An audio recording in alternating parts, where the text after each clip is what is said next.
Chapter 1121 Ghost Valley. Comparatively speaking, Yang Xinxin's supernatural ability index was constantly high. She had merely raised it to 7,000 points. Yang Xinxin wasn't particularly keen on supernatural abilities. In her opinion, her rule-based abilities could only be used as a tool for surprise. Compared to her brain, supernatural abilities were just an accessory.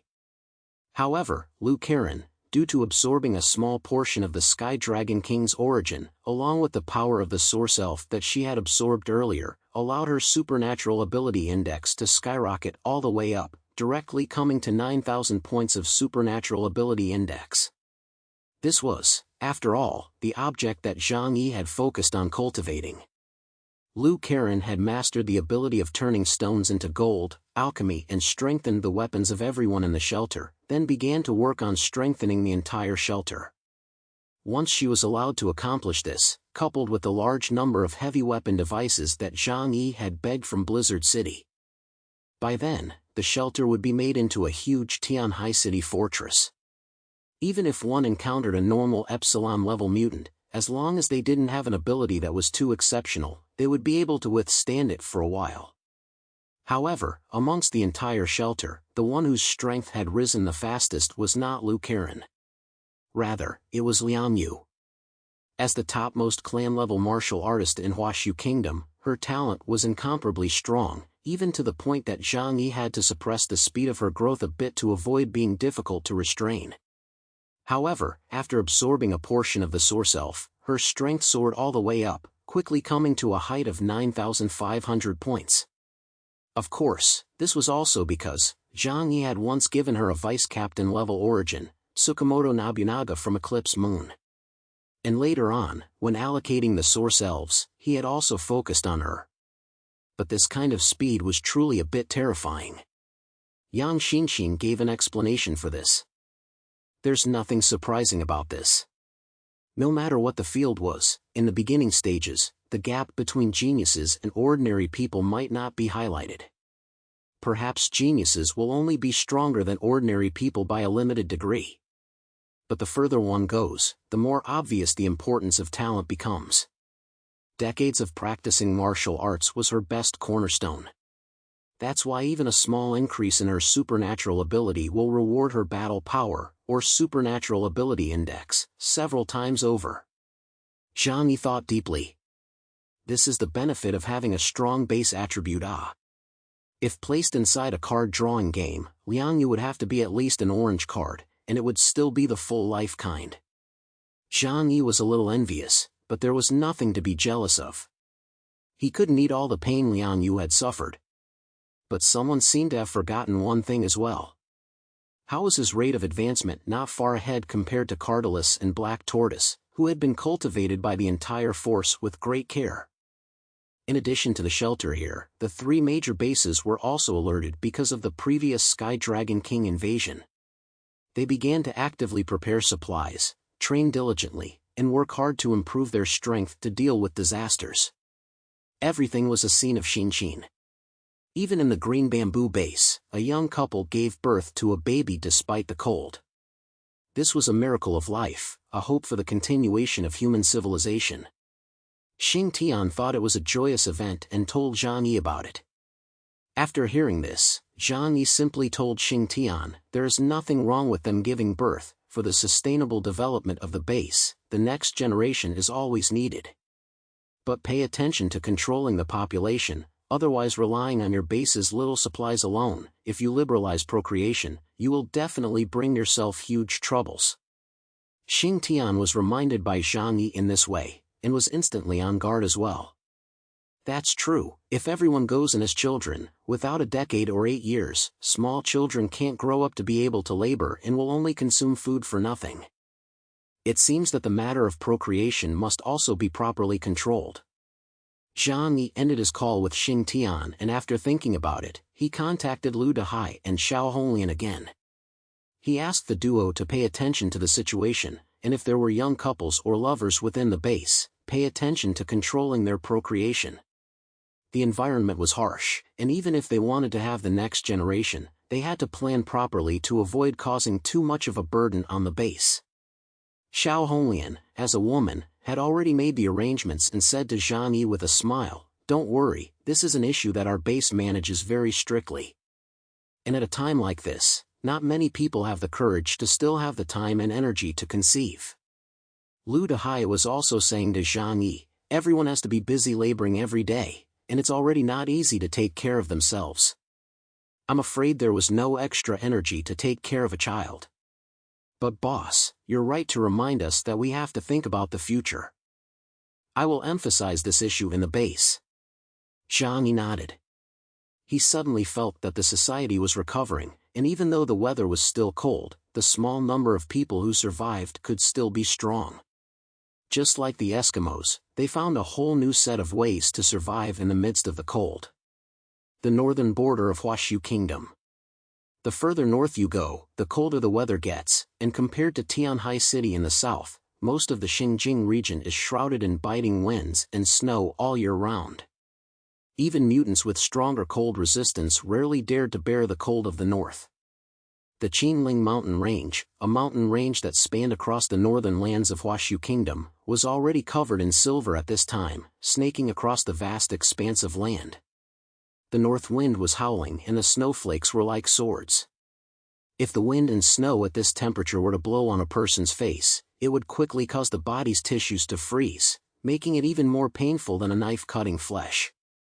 But under such a harsh environment, there was a single tough and upright figure on the path of this long winding dragon extending towards the northeast.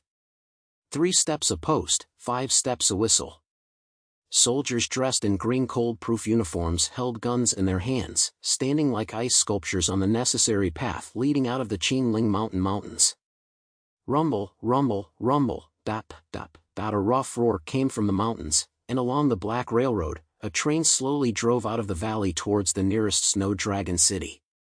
The carriages were all tightly sealed, resembling a single dark green can. This was not a special train carrying people, but rather reproduced some sort of thing excavated from beneath the Qinling mountain. In the last days, it was still possible to lay long railroads in the midst of such complicated terrain, and set up tight guards. This Huashu Kingdom, the only ones who had this kind of energy today, were the highest decision-making level of the region. The Black Railroad was frozen and covered with crushed snow and ice, yet it extended all the way to the deepest part of the Qinling mountain range. It was not until a place called Ghost Valley that the railroad saw its end. And at this point in time, this place had long since become a huge military-restricted area.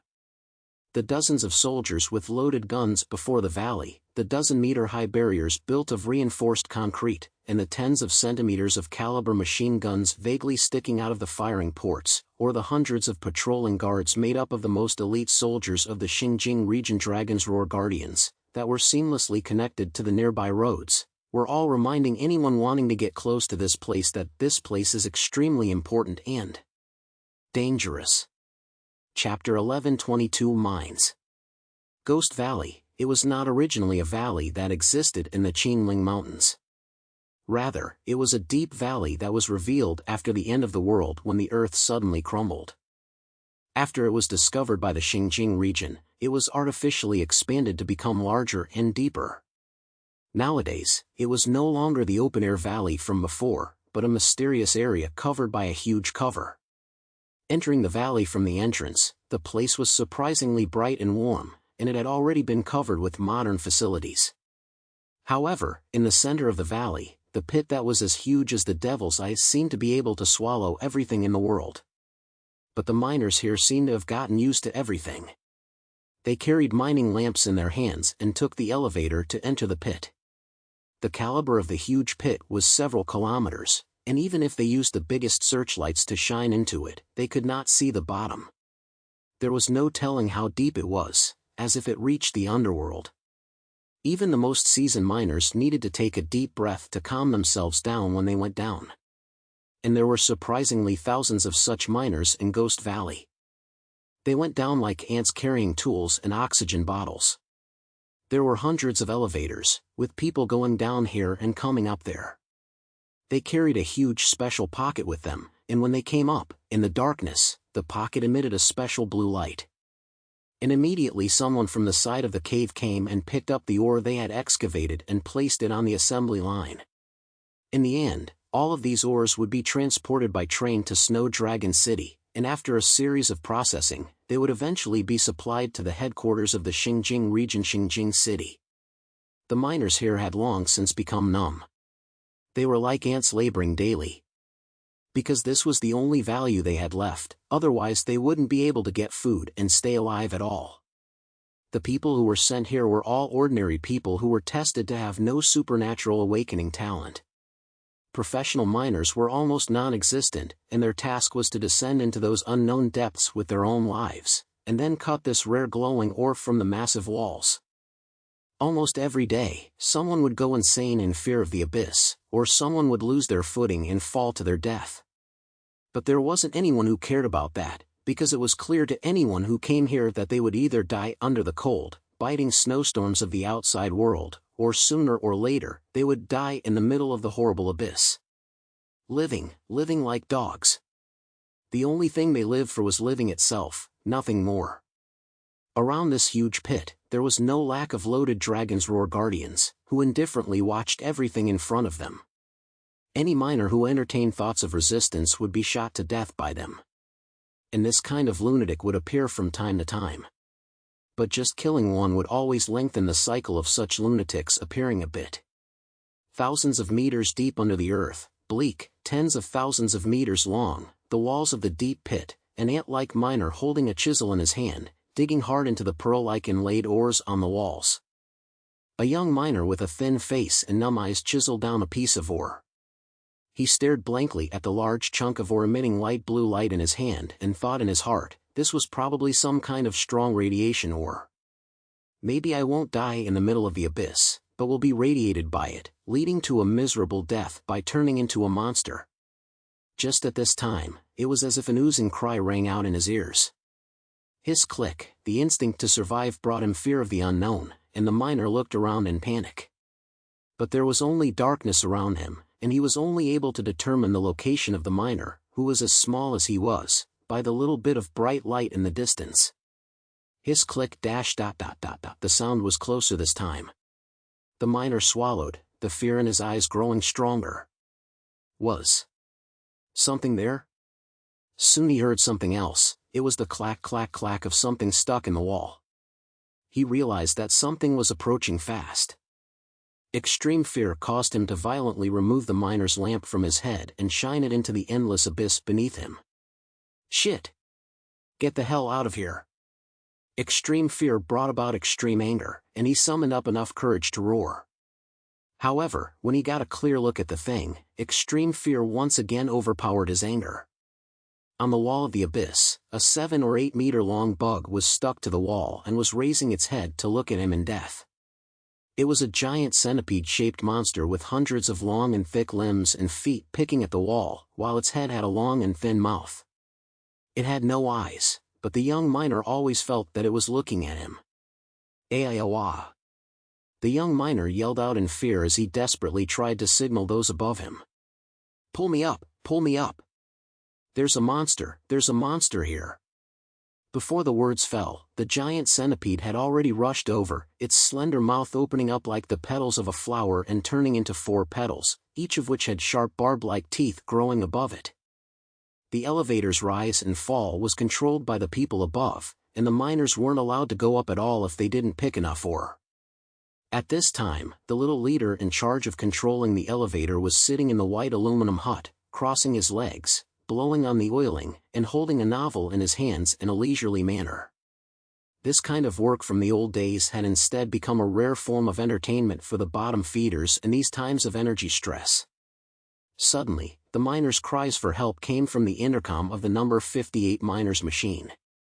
The person in charge sneered disdainfully, another crazy one. He didn't even want to pay attention to it. The big deal was that the guy fell inside the abyss. A commander's pulverized body was supposedly fed to the unknown creatures that exist in the underground world. It was common for miners who entered the abyss to experience insanity, and the people here had long since gotten used to it. But just as the person in charge continued to indulge in the classic plot of the novel, an extremely oozing sound came from among the intercom. Click click click click dash dot dot dot dot. The miner's screams ended in short bursts, and the sounds of chewing and gnawing on bones that immediately followed did not end. The person in charge gulped and cautiously looked out the window. Outside, there was still the office of Captain Dragon's Roar's guardians, and any accidents encountered in the mine pit would need to be reported to that one. The person in charge thought of that scary officer and immediately shook his head. It was just a dead person, just pretend it didn't happen. Even if there are any strange creatures underground, they'll definitely leave after they've had their fill. There were plenty of miners anyway. But soon, there was no way for him to pretend that nothing had happened. Because the rows of walkie-talkies above the table all flashed madly. The sounds of screams, as well as that monster's oozing roar, flooded into his ears like a tidal wave. Chapter 1123 Jinyuanzi. That little leader controlling the Xingjing elevator was scared out of his wits at this moment, bean-sized beads of sweat trickling down from his forehead. Bang! His obese body slammed open the doors of the improvised hut before hastily calling Tian Fengyi, the captain of the Dragon Guardian's Roar garrison. Captain Tian, no, it's not good. Something happened in the mine pit. Before his words fell, a dense and oozing sound came from behind him. At the edge of the huge sinkhole, one giant centipede after another crawled out from the ground. Seeing this, the surrounding defenders didn't hesitate to shoot. They were using special weapons, and the large-caliber weapons blasted at the giant centipedes' bodies, sending some of the centipedes that had just emerged back into the abyss. However, on the wall below the abyss, those giant centipedes were like a tidal wave, coming up densely. The Dragon's Roar guardians couldn't help but be dumbfounded when they saw such a battle. So many giant centipedes, how were they going to deal with them? There were more than a few hundred giant centipedes under the abyss. In just a few tens of seconds, thousands of giant centipedes crawled out and began to massacre the miners and soldiers around them. These centipedes were as small as 3 or 4 meters, and the long ones were even more terrifying at over 10 meters. Hundreds of arms were like steel thorns, directly penetrating a person's flesh and blood, then picking them up and stuffing them into their mouths, crunching and swallowing them. The guarding Dragon's Roar guardians were caught off guard and were beaten back. Just at this time, a military boot stomped heavily on the ground at the entrance. Boom! The man who came here was wearing a dark green military uniform and a military cap. His robust body was as strong as an ape's, and his face was as cold as a sculpture made of steel. Earth Centipede? The little leader who managed the elevator rolled and ran to him. Captain Tian, Captain Tian. Something big has happened. This person was Tian Fengyi, the captain of the Dragon's Roar Guardians, the most elite unit among the Ghost Valley garrison. He glanced at the giant centipede that emerged from the abyss like a tidal wave, and then at the little leader at his feet with snot and tears smeared on his face, before raising his head and letting out a loud shout, "Kill!" As soon as the words fell, his size rapidly expanded like a balloon, his clothes were directly burst, his muscles were expanding, and his hairs were rapidly growing into a snow-white color. After a short while, he turned into a white adamantine giant ape that was over 10 meters tall. Beside him, dozens of Dragon's Roar Guardians true elites, members of the special unit composed of mutants, also exploded their power. Tian Fengyi led the charge towards the edge of the sinkhole, as he directly clutched a 12-meter-long earth centipede with one hand, and fiercely exerted his strength, directly crushing the head of that centipede. Roar! Tian Fengyi leapt forward and directly rushed into the earth centipede group. The surrounding earth centipedes immediately turned their heads over, completely drowning him in them. However, less than a second later, a huge fist blasted away several earth centipedes above his head. The Vajra giant ape incarnated by Tian Fengyi possessed a staggering battle power of up to 9,800 points. If it wasn't so, he wouldn't have the qualifications to be here, assuming the duties of the captain of the Dragon's Roar Guardians. Although those earth centipedes looked huge, their sharp teeth and claws didn't hurt at all when they landed on Tian Fengyi's body. Soon Tian Fengyi's feet were already piled up with earth centipede corpses. The Dragon's Roar Guardians elites, led by Tian Fengyi, also joined the fray. Although they only numbered a few dozen, but in a battle between mutants, sometimes numbers didn't mean much. The survivors who were still panicking saw this scene and breathed a long sigh of relief in their hearts.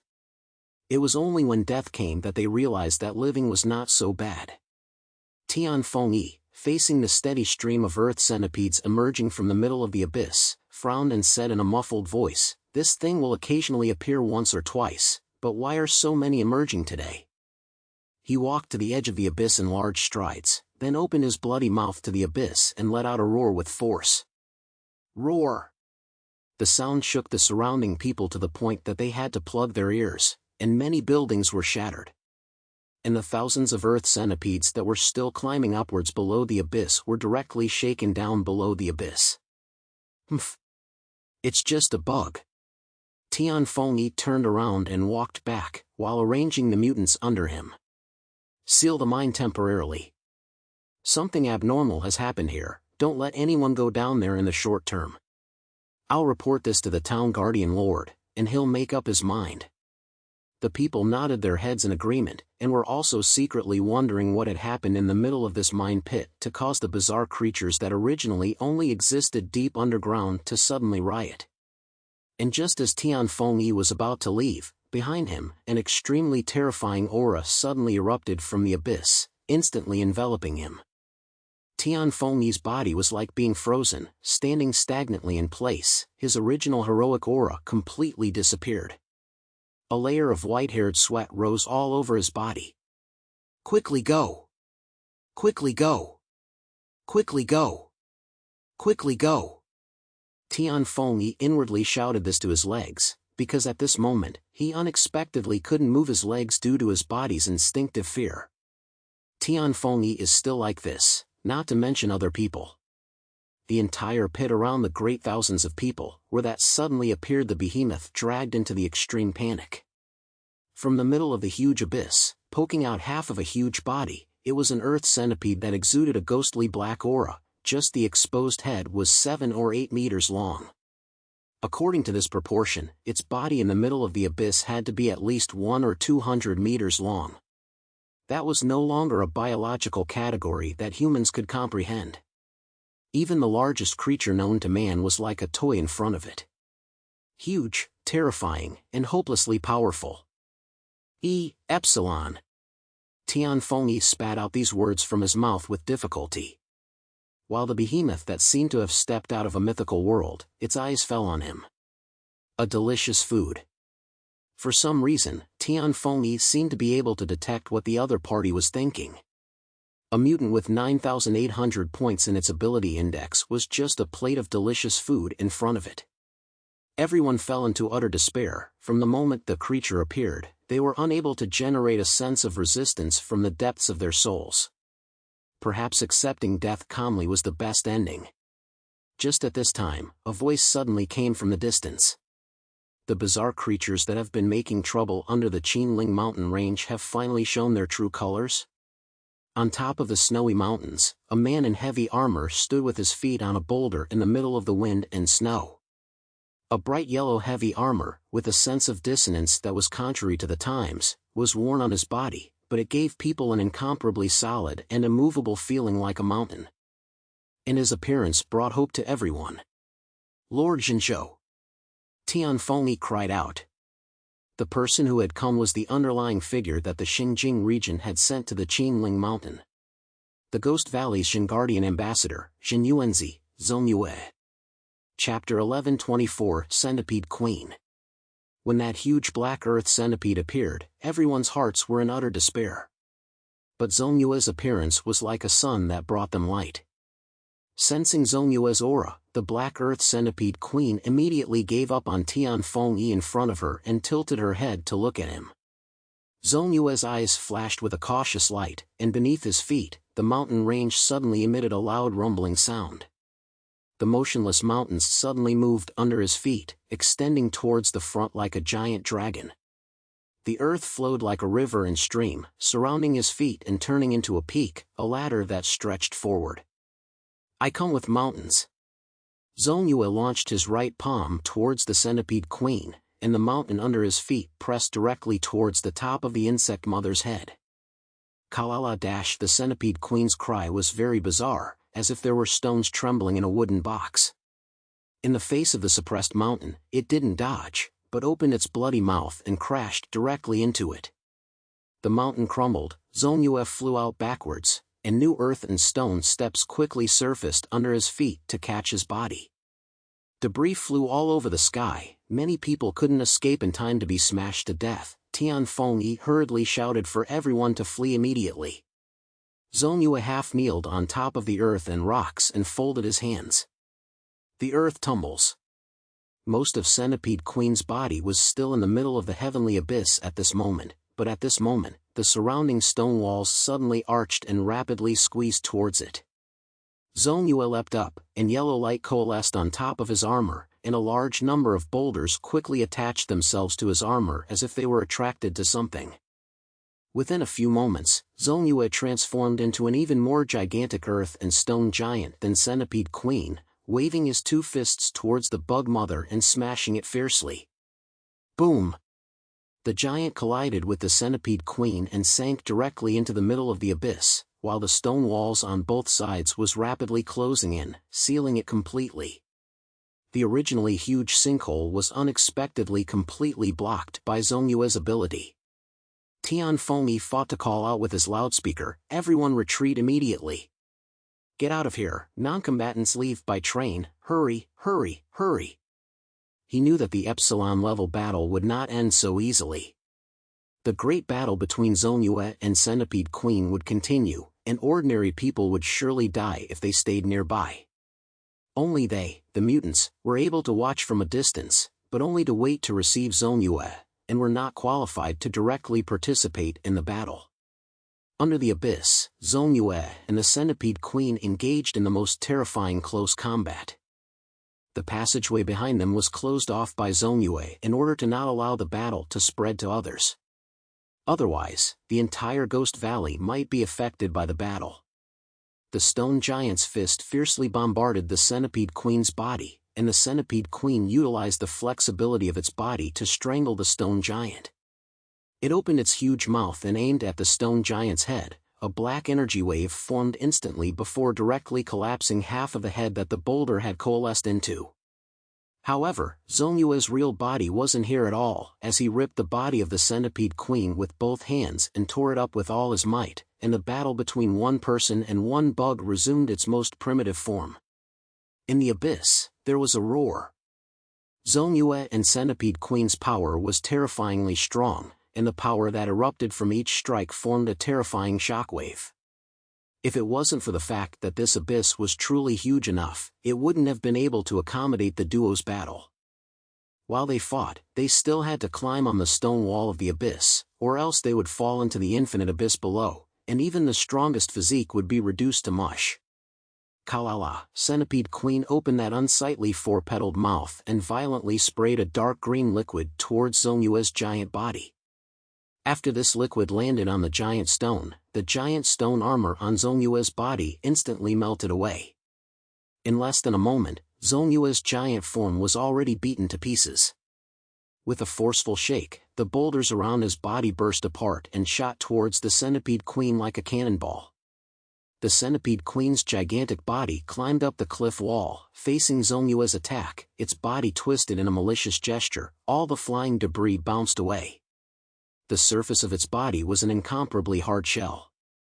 It was by relying on this shell and venom that this creature that survived underground was able to easily chisel through the earth and rocks and dig caves. From the cliff wall, 7 or 8 thick stone bars extended out and became the place where Zhongyue landed. His eyes were dead set on the Centipede Queen's location before his entire body catapulted over like a cannonball. A vast supernatural energy raged out of his fists covered by heavy armor, reflecting him like a god. The power of the Epsilon class completely erupted and smashed into the Centipede Queen's head. The Centipede Queen let out a roar and slammed straight into it without flickering or avoiding. The two forces collided in the underground close to 10,000 meters, even blasting open a terrifyingly deep pit thousands of meters huge in that tough and incomparable underground cliff wall. One must know that this was at a depth of 10,000 meters, and the pressure of the earth and rock layer was unknown how thick it was. Even mutants who could easily destroy a mountain on the surface would find it difficult to exert the power to open up the sky here. The exception was mutant Zongyue. As an inhuman with Earth abilities, his ability to perform underground far exceeded that of inhumans from other systems. Only after teaching the Centipede Queen a lesson, he quickly pulled away. This was, after all, 10,000 meters deep underground, and was Centipede Queen's home turf, not his. Fighting here, the oxygen consumption in the combat suit was also increasing. What's more, he wasn't used to fighting in such a deep underground, and light was becoming a huge problem. It would be difficult to achieve anything if he fought any longer. He hadn't been in contact with this monster for more than 1 or 2 times, and as long as it hid underground, Zongyue didn't have the means to fight with it for an extended period of time. Trying to kill an Epsilon-class mutant creature that had a geographical advantage was harder than climbing up to the sky. Centipede Queen, don't come back to make trouble. Don't think that we can't kill you, it's just that we don't want to ruin this land for you. Zongyue said to Centipede Queen in a deep voice. Most of the mutated creatures in the Epsilon realm possessed a high IQ, it might be able to understand Zongyue's attitude. Zongyue looked around as the Centipede Queen slowly broke out from one of the cliff walls, and although it had no eyes, Zongyue was able to feel its intense hostility. Suddenly, Zongyue's face suddenly changed. Inside his eyes, a certain presence appeared that made his back go cold. It was respect. It was awe. It was the desire to bow down from the depths of his soul. You lured me here, so it was because of ... In the next moment, a deafening boom resounded from beneath the abyss, the sound waves even spreading out from the ground like seismic waves, causing the entire Ghost Valley to shake violently. Chapter 1125 Comprehensive Upgrade. June 2052 of the planetary calendar, summer. The arrival of summer had caused the temperature in the northern hemisphere to pick up significantly. However, for the people who had survived the Ice Age after the Doomsday Catastrophe, this warming was not obvious. It was like in Tianhai City on the southeastern coast. There wasn't much difference between -60 degrees and -40 degrees for them. Half a year passed quickly, and Tianhai City had a period of calmness. Zhang Yi and the people in his family were steadily improving their strength and exploring the greater potential of the supernatural abilities within them. As for Yunk Manor's 101 shelter, it had finally completed a full upgrade under Liu Karen's time-consuming and laborious remodeling. From the surface, there wasn't much change in the overall black construction, only that it looked even darker from afar, as the latest material she had created, E-metal, was used. This was a new type of material that was named after Zhang Yi and possessed higher properties than Edelman metal. It could not be created with any of the current human technological means. Only Liu Karen, who had reached 9,000 points after the Supernatural Ability Index, was able to construct it by relying on his powerful supernatural abilities. Zhang Yi had once done an experiment, and the materials used in the shelter nowadays could not even penetrate the thickness of 50 centimeters with a full blow of his strength. The thickness of the walls of the entire shelter had been upgraded to an amazing thickness of 5 meters. As Liu Karen had said, she who was able to grasp the structure of matter in the microscopic realm could almost convert the vast majority of matter. Therefore, Zhang Yi had also saved himself the trouble of searching for materials. Of course, the greater the gap in the material structure, the higher the amount of energy required for conversion. Therefore, Liu Karen chose to use ordinary metal to convert it into E-metal, and then directly reinforce the entire shelter through particle fusion. At this point, the shelter was no longer a simple pile of materials, but was instead made into an integrated structure. This allowed its defensibility to reach an extremely terrifying level. Coupled with the various heavy city defense weapons obtained from Blizzard City, if Zhang Yi was not at home and relied on the rest of the family to operate the defense, even an average Epsilon-level mutant would definitely not be able to break through in a short period of time. Now that the shelter was much safer, Zhang Yi's heart was more or less relaxed. Only that he did not slack off and was still actively making his surroundings safer. The shelter was warm, and the wind and snow outside were still cold and icy. But in the shelter, the warm and bright yellow light was as comfortable as the sunshine, and the fireplace in the living room was burning with firelight, and a soft cat's nest was placed in front of it. Flower curled up, lying comfortably in the cat's nest. It appeared to be sleeping, but if you looked closely, you could notice that its eyes were open with an imperceptible slit. The direction it was looking at was Zhang Yi, who was wearing dry pajamas on the sofa in the living room and was excitedly playing a game, as well as Fatty Sue, who had a dejected look on his face. Although in all other areas, Zhang Yi was much better than Fatty Sue, such as battle power, brains, and face value. However, in this aspect of the game, Fatty Sue had already reached the state of perfection, and Zhang Yi basically never won if he played against him. At the moment, Zhang Yi was competing with him in a game called Frogs Fight Balloons. Zhang Yi could not hold out for 100 rounds before his defense was broken by the blimp balloons. Fatty Sue sat next to him with his arms wrapped around him, and although he didn't say anything with his mouth, that frowning expression always made Zhang Yi unable to resist wanting to punch him. On one side of the living room, Totoro and Frog were playing together. Both guys loved music, and although they didn't speak the same language, they felt extraordinarily joyful when they met their soulmates. So the two guys always communicated by dancing with their hands. Frog had known Zhang Yi and the others for a long time, and slowly everyone began to learn some information about him. Frog used to be a musician in a third-rate band named Chi Bao Kai. After the end of the world, he had been huddling in a mud pit underneath a glacier to spend his days. However, he always intentionally avoided things in the past, and didn't even like people calling him by his name. So until now, everyone called him Frog, or Froggy. To him, being a carefree frog was happier than being a human. As for the Totoro, Zhang Yi never gained much progress in their research on it. Its supernatural ability index was very high, but its battle power was very low, only able to rely on its instincts to fight. However, in the aspect of being a pet, it was very good at it, and it didn't take long for it to become the favorite cute pet of the women at home, even more popular than Flower. On the other side of the living room, near the island kitchen, there was a mahjong table, where Zhou Haimei, Zhou Qir, Yang Xia, and Yang Xinxin sat around playing mahjong. Lu Karen, on the other hand, was in the studio most of the time, burying her head and refining her mecha. As for Uncle Yu, he was keen on exercising. He always felt that he wasn't talented enough, so he had to work twice as hard so that he wouldn't hold his family back. Everything was peaceful, and this kind of situation was what Zhang Yi and the others wanted to see if it could be maintained all the time. However, things always went against one's heart's desire. Zhang Yi dropped the handle in his hand and scratched his head breathlessly. It's so laborious, this game is not fun at all. Fatty Sue came over in a bitchy manner. Boss, this was the nth time you've said this. You say this every time you encounter a game you can't beat. Zhang Yi raised his eyebrows. Nonsense. It's obvious that the game makers are not doing a good job. Games were meant to be used for leisure and entertainment. What's the point of making it so difficult? Wasn't it the reverse of the Big Dipper, people playing games or games playing people? Fatty Sue swallowed his saliva and mumbled, it was clearly his own dish.